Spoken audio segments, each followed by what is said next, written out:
Hello everybody, my name is Sadie and welcome back to Katawa Shoujo, episode 9.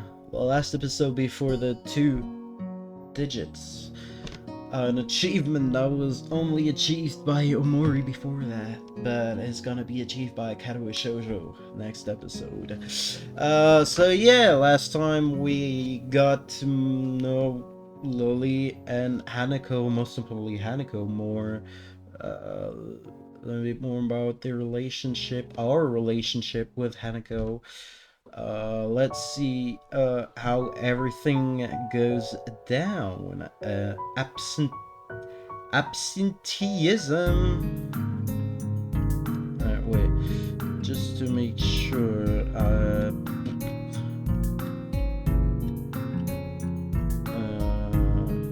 Okay. Whatever. Okay. Ah, Jesus. Sorry. That is why some people can't roll their tongue, or why their second toe is longer than their big toe. Mito beams a half moon smile at us, obviously proud of his... yeah. Better. Proud of his explanation of recessive genes. However, no matter how impressed he is at the science that defines who we are, the classroom seems to be reduced to a stupor. Why is it that a bad explanation can make even the most interesting things seem worthless? I can see Muto deflates as he realizes that nothing he said in the past half hour has sunk in. Whispered conversations start to break silence, and like an avalanche, the noise level in the class starts to rise. Defeated, Muto identifies some questions from the textbook and sets to clearing off the blackboard. Almost as if expected, Hanako packs up her things and leaves as soon as people start talking and laughing among themselves. The initial shock of seeing someone play so blatantly truant has started to fade, but doesn't stop me from wondering, is she leaving because she doesn't want people to speak to her, or is it just the thought of people around her shattering her peace? Before I can think about the topic any further, the lunch bells ring. I wonder if she was simply taking the opportunity to leave early. The usual clamor of students exchanging books for lunch reverberates around the room, and while Misha is distracted, I grab my lunch and head out the door. Lily already sits in the tea room, setting out her lunch alone. So, Hanako's not here then? Oh, Hisao, how are you? I haven't met Hanako since this morning, I'm afraid. That's right. Hanako and Lily live next to each other. Somehow I think their morning conversations are slightly more grounded than Kenji's ramblings. That's strange. She left class early, so I figured that she'd come here. So she's still leaving class early. Huh? Yeah, I've seen her do it a few times. Lily drops her head a little, and her tone of voice is notably depressed. It's very reminiscent of someone who is used to hearing bad news. I was so sure that she'd stop doing that once you two became friends. Everyone has their own pace, I suppose. Well, I was wondering about just that today. Why exactly does she leave? I'm not entirely sure myself. I personally think it's because she doesn't want to be put in a situation where she has to answer someone. I have a flashback of my first meeting with her, when I thought she looked like a cornered animal. Animal. Animal. Maybe I wasn't far from the truth. But she seems fine with talking to you, and with me, a bit. So more complex than that. I imagine that the first thing most people ask about her about is her scars, and what happened. She rarely talks about it with me, but I can tell that she doesn't like to remember whatever happened back then. Leaving class and running away from discussions is her preemptive strike, if you will. Huh? So, then how does that explain her talking to me? You said it yourself yesterday at breakfast. You tried to ignore her scars. Once she said that you weren't going to ask her about that, she opened herself up to you. I guess you're right. Maybe, I don't know. You know her better than I, so I'll take your words for it. I wouldn't worry about that. I'm sure you'll come to know her as well as I do soon enough. I look up the prospect of her having a new friend, and the two of you have such similar interests. Well, I hardly count reading as a team sport. It is good to have company, though. That's my point. Hanako is still an average person at heart. She also wants company at times like that. Huh, I see. I think, to be honest, both of you still confused me a little. That's only natural as how. We've only known each other for a little while. It's unreasonable to expect you to understand us, just as we can't understand you. But that is half the fun of becoming friends, alright? Yes, it is. Although, I suppose there's the matter of us being opposite genders. Men and women do seem to confuse each other quite often. She says this with a light giggle, finding amusement at the odd little details of life. I hope you don't mind, but I'm going to start eating. No, go ahead. I think I'll eat something too. I've got some books I want to drop back at the library before classes start, so I'd better get a move on. You'll probably find Hanako there as well. If you do see her, can you tell her to stop by my room late tonight? I'd like to talk to her. You're not coming? Unfortunately, I have a class representatives meeting later, so I'll be gone as soon as I finished my lunch. Okay then, if I don't see her in the library, then I tell her in class. She should be back after lunch. We fall silent as we start to eat, and I take a second to reflect on our conversation. I've always thought that Hanako's shyness was simply due to her being self-conscious of her scars, but that is a pretty superficial way of looking at her. So when I thought I was able to see through the fog of Lilly and Hanako, I realized that I'm more lost than when I started. Yeah. Lily quickly finishes her lunch, acutely aware of her meeting. I don't blame her. Shizune is most likely going to be there, and I doubt she wants to give her the satisfaction of another argument. I must be off. Same time tomorrow? Same time, same channel. I better head off too. I don't want to risk being late. I thought that she would just basically go.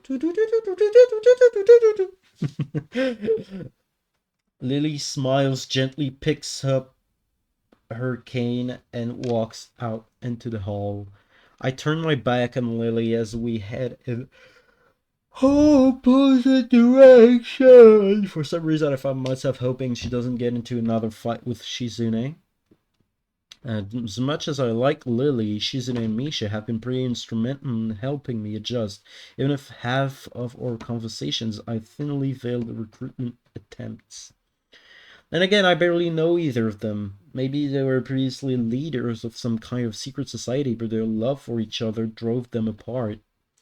Man, I need to stop reading cheap fiction. It's running my brain. Either that or I've got to move away from Kenji and his bad influence. It's sad that I can't tell the two apart anymore. I slide my books down the return chute, and they crash into the cart with a pleasant thud. Yuuko, however, doesn't seem as impressed as I. Hell no, you scared me! Sorry, I thought you would be used to that by now. Or is the literacy level here so low that nobody borrows any books? No, I think everyone here can read fine. Yeah, never mind. There's some battles that you can never win. Trying to explain jokes is one of them. My dad taught me that the hard way. Say, Yuuko, have you seen Hanako about? She left class early, but she wasn't in her usual hiding place. I think I saw her sneak in before lunch. Oh, but I'm not supposed to tell anyone that. Just told you that I saw her leave. No need to stress out. Oh, of course, she's probably in the back. Thanks. Getting new books recently? No, sorry. I'll let you know when we do, though. Okay. If there's one thing I know about librarians, part-time or otherwise, it's that they appreciate people who take a genuine interest in their work. I walk the now familiar path to Hanako's reading nook, picking out a few titles along the way. Sometimes I find it hard to discover a book that will interest me among at the shelves. An author's an author's name and a two-word title don't mean much in a sea of similar words. For that reason, I sometimes reread the books that I've read in the past. Better to bet on the favorite than a new runner. An unfamiliar title from an unfamiliar title.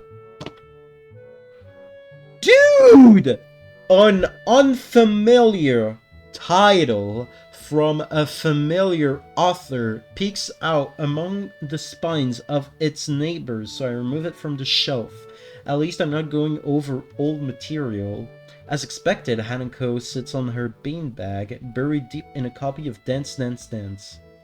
Hi Hanako, how's it going? I've had back the urge to ask why she left class early. If Leah's suspicions were right, then asking her about that could have the opposite effect. Best to leave it for the time being. Sometimes the best way to get an answer from someone is to never ask the question. Hello, Hisao, I'm fine.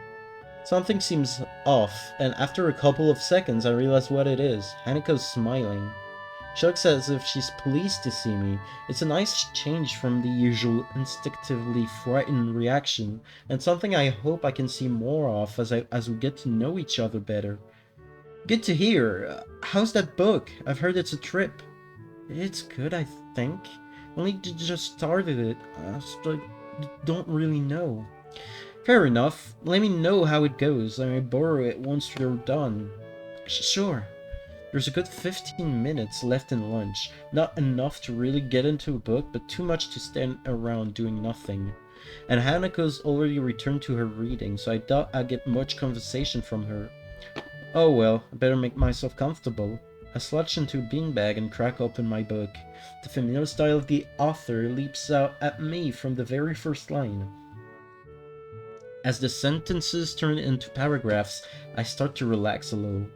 But no matter how I try, I can't seem to get myself into the atmosphere of the book. It's partly due to the lack of time, but the more distracting factor is Hanako. For 10 or so seconds, she peers over the top of her book, but when our eyes meet, she quickly ducks behind the covers. Guess she did want to talk about something after all. What's up? You look like a prairie dog on lookout. No, it's nothing.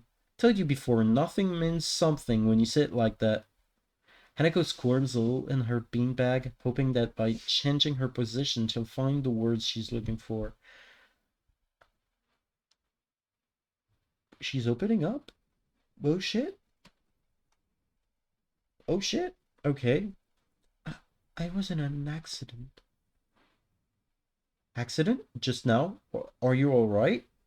Hanako shakes her head, her hair flowing around her shoulder in wisps of amethyst on a background of pale and dark flesh. No, when I was younger. Realization crashes into me like a semi. Well, when I was... It's alright, Hanako. You don't have to tell me anything if you don't want to. Again, she shakes her head. No, I won't. I have to tell you. When I was young, I was in a fire. My house burned down and I nearly didn't make it. After that, I was alone. Whoa. Why did it get orchestral like that? Okay. Hanako's eyes glisten in the dim light of the library, and I reach out to grasp her hand. It's okay, Hanako. You don't have to keep going. But I have to. Why? What brought this on? Last night, Lilly told me about your heart. And I didn't think it was fair. Fair? That I knew about you, but you didn't know about me. Squeeze Hanako's hand a little. Don't be silly. But yes, I have a heart condition. I lean a little closer to Hanako. What I didn't tell Lilly is that I had my first attack when a girl confessed to me. I smile a little to break the tension. Really? Really. I haven't heard from her for a while though, so I guess it's all over. I know it's all over. There's no way to interpret what happened the last time I saw her. In some ways, not having heard from her again has helped me move on from that period of my life. So now we both know a little more about each other. But you don't have to talk about things if you don't want to. In fact, I feel a little bad even thinking about that whole incident. I can almost smell the hospital's disinfectant burning the back of my sinuses again. I imagine Hanako is going through the same thing right now. When I was in the hospital, I went to the burn ward once, and only once. I was bored, so I went for a walk through all of the wards. I went through oncology and thought I could take it, but when I got the burn ward, I turned around and went back to my bed.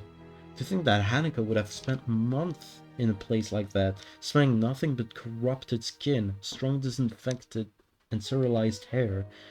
The really bad cases were kept in isolated pods that no foreign objects could enter. That would have meant no reading. I would have gone insane if I didn't have my books in the hospital. She said she was alone. Her parents died? I have to ask Lilly about it. I can imagine myself saying something dumb unintentionally. Unintentionally. Unintentionally. Thank you, Hisao. I haven't told many people this. To be honest, I haven't told many people about my circumstances either. Then I won't tell anyone either. Deal. Change my grip on Hanako's hand into a handshake as the warning bell chimes through the window. Well then, we'd better head back to class then, eh? Sure.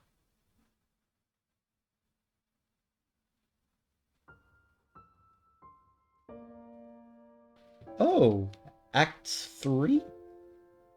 Castling? Castling.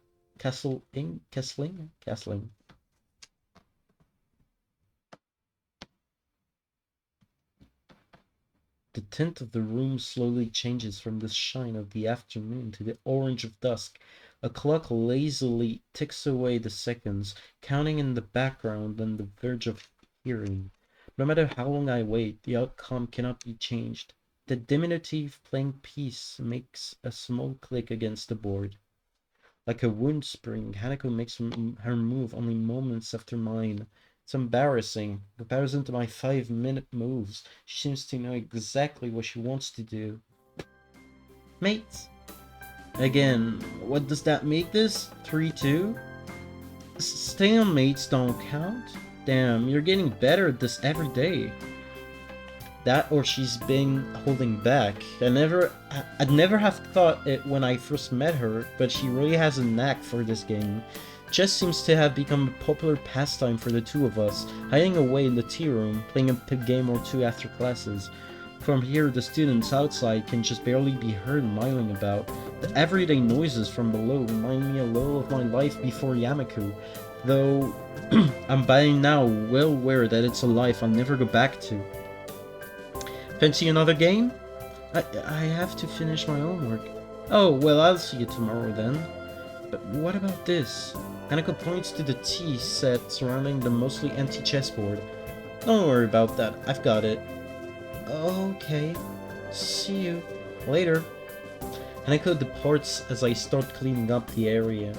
The occasional whistles and cheers from the sporting clubs outside become less frequent, eventually approaching silence. As part of me who still wants to be in some kind of team, since I played soccer and other sports before my accident. I guess it's only normal to feel nostalgic about what I can't do anymore. But I have other reasons than that for my coming here so up. Oh jeez, I can't fucking speak! I'm getting interrupted by myself every 10 seconds. Lily is a good friend by now, but it's the small exchanges I have with Hanako that feel especially dear. The small victories I feel every day as I see more of what she's like under her self-imposed shell. That's why I come here most of all. As I'm putting away cups and saucers, I hear talking outside the door. Pausing for a moment to listen, I can make out that it's Hanako and Lily, and decide to go outside to investigate. Are you quite sure? I'm sure. Hisao. Hanako turns to see me with a look of mild surprise as she notices my approach. Lily must have caught her just as she was about to leave. Oh my, Hisao is here as... Oh my, Hisao is here as well? Afternoon, Lily, what's up? I was hoping now that I finished with my class representative duties for the day that I might have the two of you accompany me for tea at the Shanghai. It would be nice to enjoy ourselves outside of school for a change. I'd be here for it. I think Hanako had work to do though. It's not all that much. Wonderful, it seems that we're decided then. I cast my eyes across the cafe as the three of us step in. As usual, there are only a handful of people around at most, and the noise level is a quiet background hum. The hold Lily has on Hanako's arm remains just as it has been for the entire slow walk down the hill to the local town, though it's hard to say for which reason, for Lily's guidance or for Hanako's reassurance.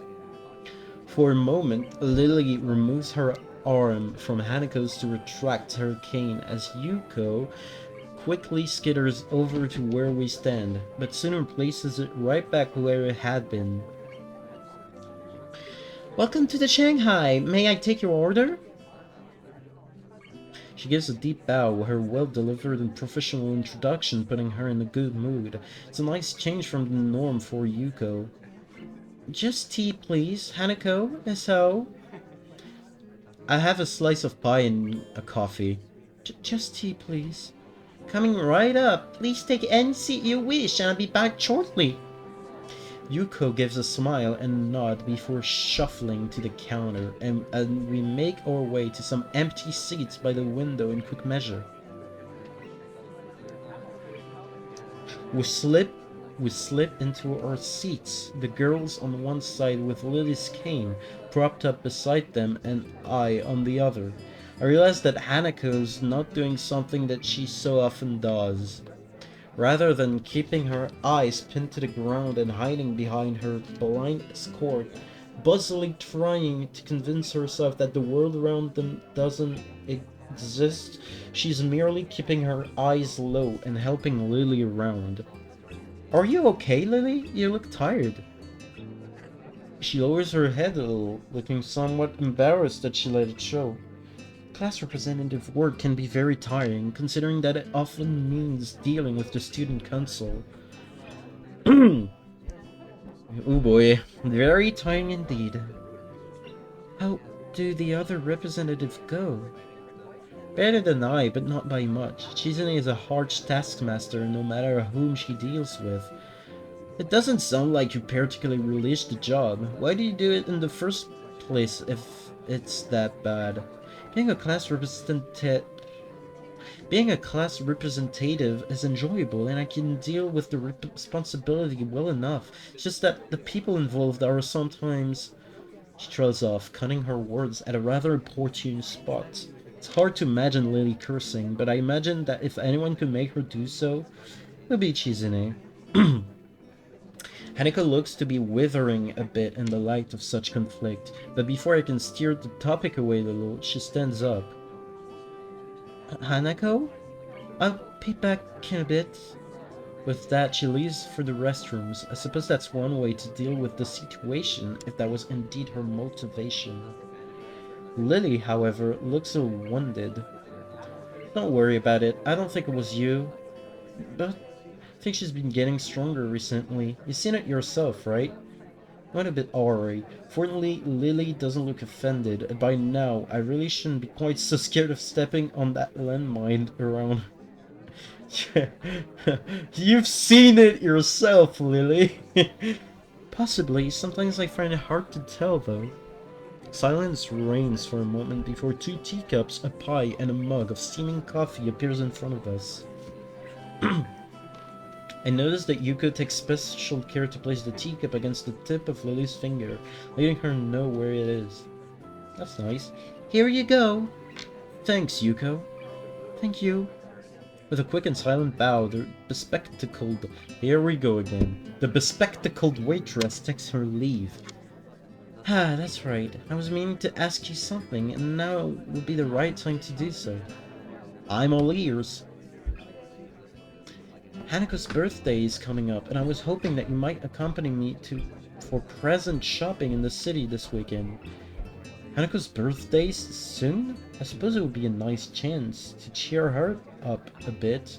Like Yuuko, she's always seemed to be teetering on the edge of either panic or depression. I've never seen her enjoy herself much outside of her chess games. All that aside, learning the layout of the city better with a friend keeping me company sounds like a good way to spend a weekend. Sure, I'd be happy to. Have you got any plans for what to do for her birthday? A party or anything? Hanako being Hanako, perhaps a low-key affair would be. Lee only cuts herself short, leaving me to wonder why as she brings her teacup to her lips and begins to sip. After a few seconds, I notice Hanako walking up to us over her shoulder. His hearing must be very good indeed if it was the sound of the restroom door opening that tipped her off. Hanako takes her seat once again and wastes no time in drinking her tea. Soon the three of us are quietly eating and drinking as the sun sets. It's a nice way to spend the remainder of the day's light, and it makes me appreciate the quiet and serene surroundings of Yamaku. I think I'm really beginning to like life here, as isolated as it may be. I finish off the last of my coffee and rest the mug on the table while the girls talk between themselves. The coffee here is a little bitter for my taste, but still quite good. Better than what I can make for myself in any case.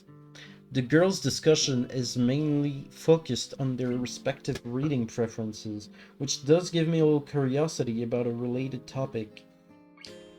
Hey Hanako, I was just wondering, aside from chess and reading, do you have any hobbies or things you like doing? She's completely stopped in her tracks, looking quite surprised that anyone would be interested in asking such a question about her. It takes her a little time to formulate a response. I guess I like singing a little. Okay, with computers as well, but I don't use them all that much.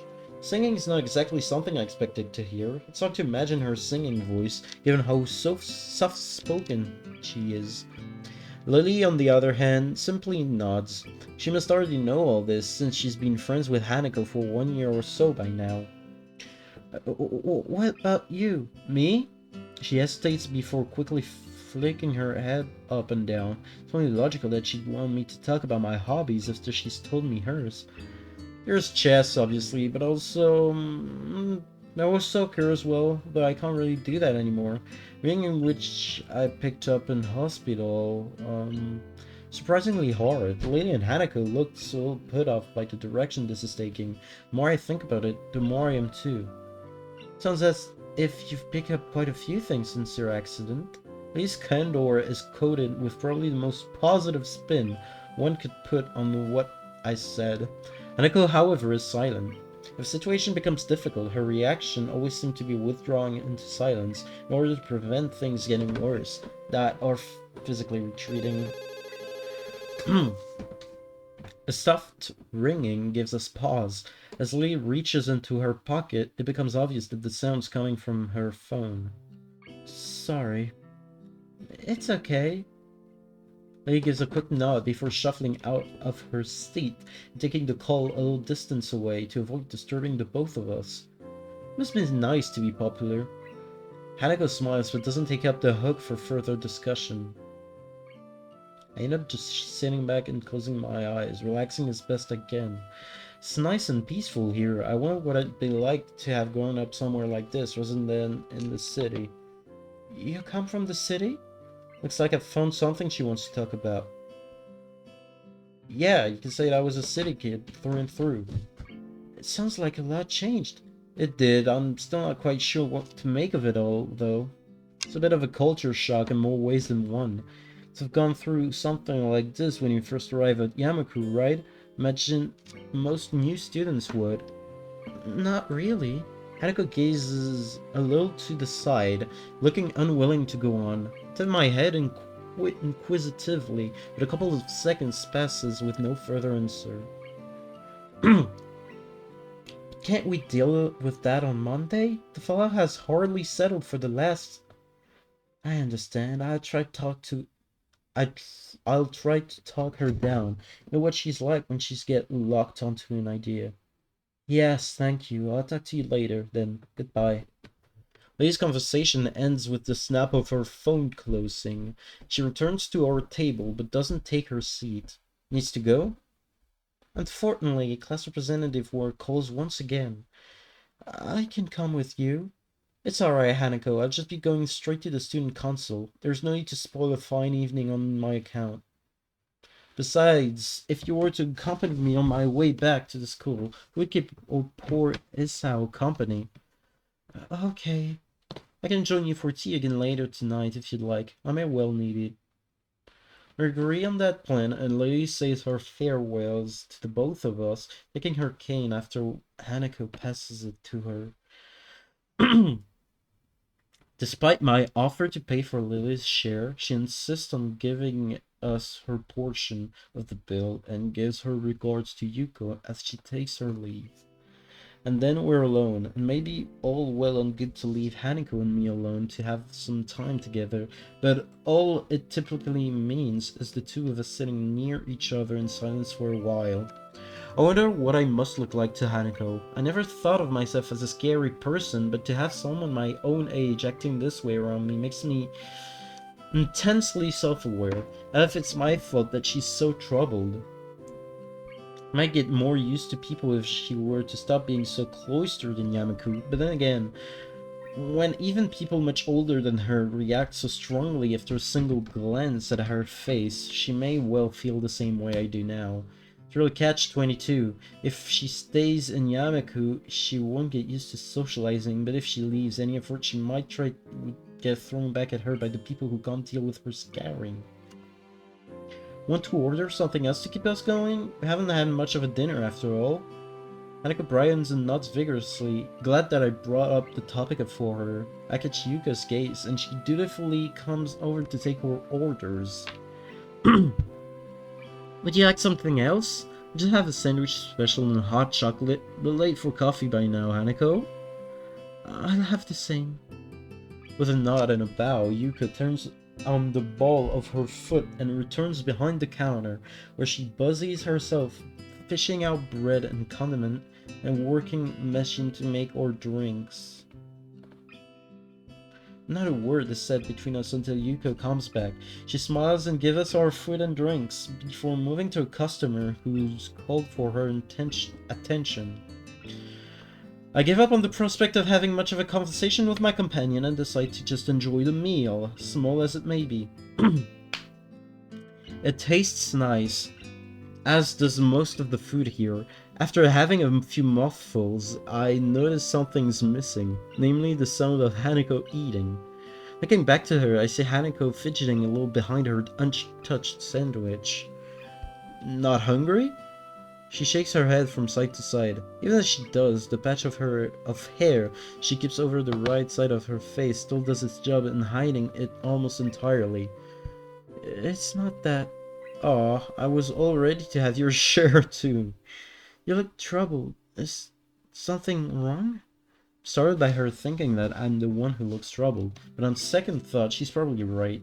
My face may have given away my emotions without me noticing, and she's hardly a dim person. Quite the opposite. We're friends, right? Friends. From the tone of her voice and shrinking posture, it looks like I've hit another landmine. This is another reason why interacting with her is difficult. The self-imposed psychological barriers she puts up between herself and others, including me, and most likely even Lily. It's a shame that... I think that we are... I'm a little taken off guard by Hanako's straightforward answer, the more so since I was about to give up on getting any reply at all. I see. Am I wrong? Sorry, no, it's just... Hearing confirmation of that from you is reassuring. To pick up on what you said earlier, since coming to Yamaku, I've been a bit uneasy about how I should relate with others. I find myself chuckling a little. Surprising how much of a relief that was. I can feel my face smiling as I pick up my cup of hot chocolate and bring it to my lips. Ouch, that's hot! That's why I haven't eaten yet. I was waiting for my drink to cool down first. I guess I'll wait then. The both of us share a little chuckle. The situation isn't really that funny, but for some reason, it feels like laughing is the most natural thing to do right now. I guess we were both a bit wound up about each other. I was so busy thinking Hanako was the one with something wrong. It took her to remind me that I was uneasy as well. But be that as it may, it still feels a little nice. Oh, nice to have someone thinking about me like that in her own way. Following a long, quiet trudge up the hill and into the school grounds, the two of us find ourselves between the two dormitories. Regular night patrols pass between the male and female dormitory buildings, both for security and to quickly raise the alarm for any medical issues that may arise. The guard currently on duty notices us and gives us a quick nod as he continues on his way. A loud yawn escapes from Hanako's mouth before she has a chance to cover. Me too. I have little doubt that she's fairly tired by now. I better be off to my room then. See you tomorrow, Hanako. Good night. We separate and begin to walk our separate ways before I stop and look back. Hanako stands there, waving to me as she smiles. I smile and wave back to her, and after a few seconds she turns and walks up the stair to her dormitory building, disappearing through the door.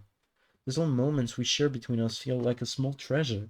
One thing is sure, I want to protect that small, delicate smile she so fleetingly wears around so few people.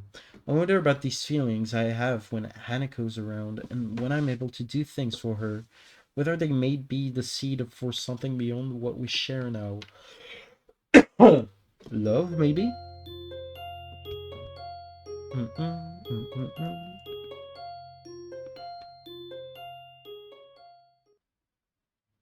Oh no, the scene is called Shady Encounter. What does that mean? The summertime sun is something to be savored, but when combined with the clean country air, it's all the better. Oh, wrong. The track and field club members are horsing around on the field ahead. Some are playing with a soccer ball, others are talking, and a few laugh as two of them mock fight with each other. None of them pay me any heed as I sit alone on the grass underneath the shade of a particularly large tree. It's a nice and peaceful moment after a dreary day of schoolwork. Played soccer pretty often before my heart attack, so I had thought it would be really nostalgic to watch them. What I'm feeling now, though, is quite distinct from that emotion. Who the fuck are you? Who the fuck are you? What? I hear footsteps approaching from behind me, and I turn to my side to see one of my classmates taking a seat beside me, taken off guard, as the two of us haven't talked much before, and I didn't think anyone would notice me here. Sup? Sup, broski? What you doing? Hi, Miura, wasn't it? Just call me Miki. Surnames are too stuffy. Likewise, then. We both look back out to the field where the guys are playing. Looks like they're getting ready to have a second game with people spreading out to their positions and the ball being carried to the center of the field. Sure enough, the whistle is blown to begin the match and they get right back into it. Not going to play? Nah, just gonna rest for a bit. What about you? Kinda looked like you wanted to play when you were watching us before. So someone did notice me after all. It's kind of a long story. Her face says that I've picked her interest. I mean, Yamako because I've got a heart condition. Can't really play soccer anymore. Wanted to be a soccer player, did you? No, I only really did it for fun. My friends played it, so I played it as well. Any of those guys playing around could have been me before my accident, but I don't feel like I have any real wish to go back to that either. It's a little hard to explain. I'm still decently physically built from the days when I played, even if my strength largely left me by now, and I got on well with the other club members. When I think about it, I should feel pretty bad watching people play when I can't anymore. Yet I don't. Maybe it's a good thing, a sign that I've gotten over it and that I'm ready to become a new person. Sorry, I'm kind of rambling. It's cool, I'm actually glad to hear that. Sounds like you really have your stuff together. Some of the people that come to Yamaku were pretty messed up at first. So you're a member of the track and field club then? Yep, been in it since I first arrived. Don't suppose you're friends with Emmy? Short, fast runner, no legs. I don't think there are all that many female track and field members. Ha! Emmy, everyone knows about her, don't they? But now I tend to get on better with guys, so me and Emmy don't really talk much anyway. What about you? Well, I'm not really in any clubs. No clubs anyway. You've been hanging around with Hanako and that blonde Amazon though, right? Blonde Amazon. Suppose Lilly has the height to fit that description. Nothing else. I nod in response without making too fine a point of things. Then don't worry about it. As long as you've got some friend, you don't need to join a club. A loud whistling from the field attracts our attention. One of the players is on the ground, clutching his leg. The others stop playing to jog up to him, leaving Miki grimacing. Ouch, that looks painful. Guy really has bad luck. She continues to look out onto the field. I can't help being reminded of her own injuries. Her left arm, ending in a stump rather than a hand, has been bandaged up for the entire time I've been in Yamaku, and her injury doesn't seem that new. She turns to talk to me again and catches me looking. Both of us sit in awkward silence as she takes her bandaged arm and holds it in her lap with other remaining hand. Sorry, I guess I'm still a bit... It's fine, really. Her tone is light, but neither of us says anything afterwards. Every disabled student here has their own way of dealing with their problems, and some finding their conditions troublesome is only natural. I'm included among them, after all. The injured guy from the soccer game manages to get onto his feet with some help, and ends up hobbling off the field with one arm over the shoulder of another for support. Probably just pull the muscle if he can still manage to walk. The whistle blows again and the game continues once more with one less man on the field. Hanging out with Hanako and that blonde girl, you keep some pretty strange company. How so? It's just that Hanako's kind of, I don't know, shy? No, it's not really that, it's just she's got some issues, I think. How do you put it in a nice way? Not that I don't think she's a nice person, though. She's perfectly nice. Just hard to deal with. Sounds like Miki or at least some other people in the class have tried to get closer to Hanako in the past. That didn't go well. I think her judgment is rather harsh, given that everyone, not just those in Yamaku, have their own issues. Then again, I haven't known Hanako for that long, so it wouldn't surprise me if there was some stuff I didn't know about. I just take it as it comes. She's a nice person and I think that should be all that matters. Miki's eyes narrow a little and her smile spreads. You really like her, don't you? Miki certainly doesn't mince words. I mean, I'm not gonna, you know, walk around the bushes, beat around the bush. What am I saying? To be completely honest, yeah, I do. I'd appreciate it if you didn't tell anyone. Hey, whoa, you can trust me. No problems there. To be honest, I think it's kinda cute if you want to go for it. Don't let me stop you. Thanks. She may say that, but she was just talking about Hanako having issues. Still, I want to hold myself to the words I said. Hanako's problems don't matter. I deal with anything that comes up because I want to help her. If there's even the smallest possibility that I can pull Hanako out of her depression and seclusion, then I should work towards that, no matter what. If she needs a prince, then I will be that prince. Oh, god damn it! Oh, that was cute. As I think about the possibility of a relationship, I can see Miki grinning at me while watching my face. I'm no doubt blushing, and looking away from her only makes her laugh. Miki gives off a different vibe from the other girls. Talking to her feels more like talking to a guy than a woman. Her saying she prefers male company doesn't help to dispel that notion either. Glancing at my watch shows that lunch break is ending in only a few minutes. Time to start heading back to class. Lunch is about to end. Want to head back? Yeah, we'd better. I pick myself off the grass and dust myself off, offering a hand to Miki to help her up as well. She takes it and easily pulls herself up, showing the muscles moving in her toned bare arms in the process. Come to think of it, why aren't you wearing the normal girl's blouse? It's too hot and constricting. The boy's uniform is way better anyway. She throws her arms around a bit to emphasize her points, which has the side effect of showing off one particular part of her body that would be especially constricted by the blouse.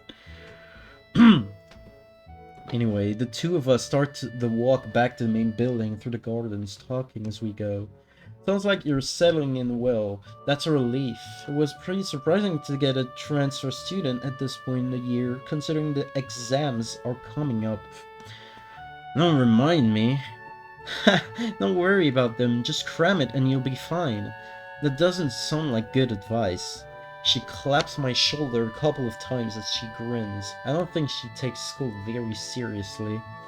You seem like a smart guy, and Muta's taken to you well already. You're like a hand in a glove.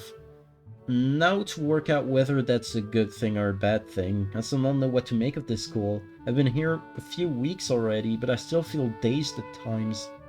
You get used to it, just give it some time. It's only a high school, just like any other. She makes it sound so simple, but I've never thought about it that way. To me, Yamaku symbolized a marked shift in my life. I was no longer normal, I was different, and was to be educated with other different people. And yet I'm walking back to class and talking casually with a classmate during lunch, to watching some others play a soccer game. All perfectly normal. Maybe she has a point. Maybe I should just look at Hanako in the same way. Everyone has their own issues, so it's hardly something unique to Yamaku. After all, it's only a high school, just like any other. As we continue to talk, I find myself smiling. Miki and I are very different people in almost every way, but it feels good to have gotten to know another classmate a bit better. Bam bam boom, bam bam boom, bam bam boom, bam bam boom, bam bam boom, bam bam boom, bam bam boom. A light breeze blows the scent of early summer around my head while I wait for Lilly. Small white clouds litter the sky, breaking up the monotony of the blue. Hisao, are you there? His voice lilts again with this word. Lilts on the breeze, as if they were one and the same thing. Stop gazing into the sky to examine Lilly. With a peach off-the-shoulder sweater and tan ankle-length skirt, in addition to tan sandals, she's quite a nice sight. Yeah, I'm over there, Lilly, near the gate. Were you able to sneak away from Hanako? Yeah, it's not uncommon for me to go out during weekends, so I don't think she noticed anything suspicious. That, and she has someone she sees. Lily purses her lips as if she maybe shouldn't have continued. I find it a little hard to believe. Hanako's seeing someone? Really? No, it's just she sees a therapist every so often on weekends. Oh, well, that does make a lot of sense. Mary rubs her arm uncomfortably, and after one look at her troubled expression, I quickly move to change the topic away from Hanako. Yes? I was just wondering, you can get around the city on your own? Lily sighs at my consternation surrounding the topic of her blindness. I'm my own worst enemy sometimes. I can, yes. It's easier when I'm out with a friend or my sister, though. I wonder how Lily gets along with her sister. Being an only child, it's hard to imagine what's having a sibling would be like, so it makes me a little envious of her. Right. Well, then the bus arrives in a few minutes, so we should probably get a move on. Indeed. Oh, I pre-shot what she would say. Don't wait if we miss this one. With that, we set off for the bus stop on the hill. It's only a small distance from the school gate, so it's very convenient.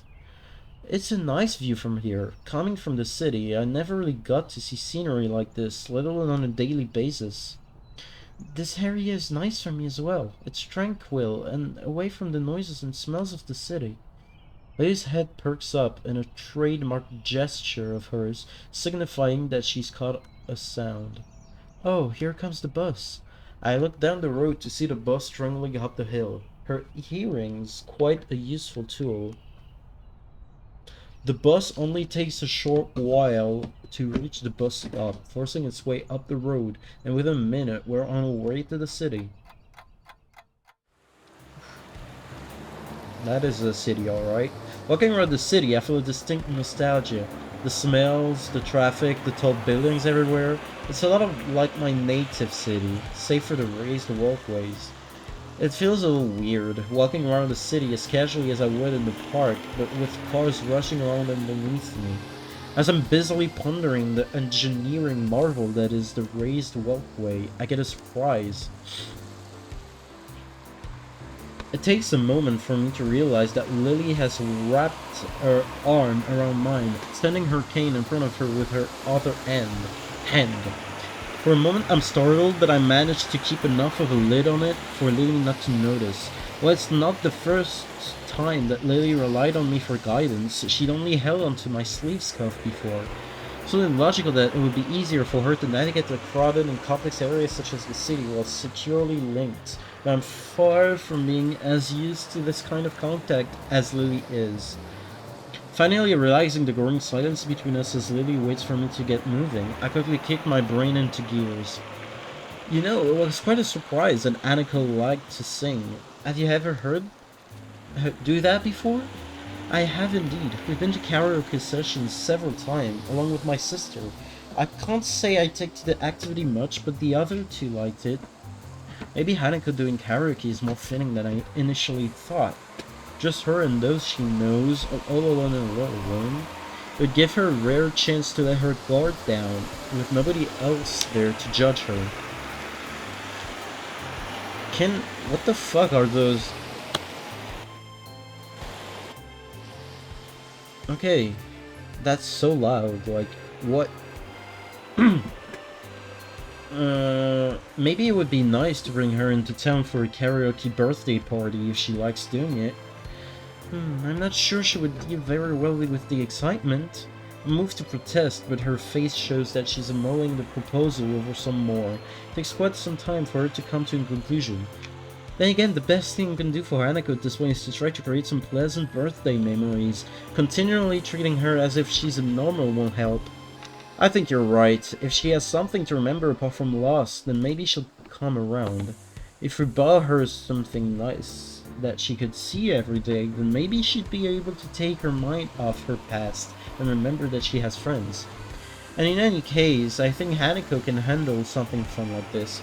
And the time I've spent beside her, I've learned that she isn't quite as frightfully fragile as I first thought she was. So, shall we be off? I'm not really sure about the layout of this area. Very well, and I'd like to suggest having something to eat first. I haven't either, so that sounds like a good plan. Make sure you choose a nice place, Hisao. She gives a teasing smile, one that makes me smile reflexively in response, even if she can't see that. I make very sure I do, don't worry about that. I think I should save here. And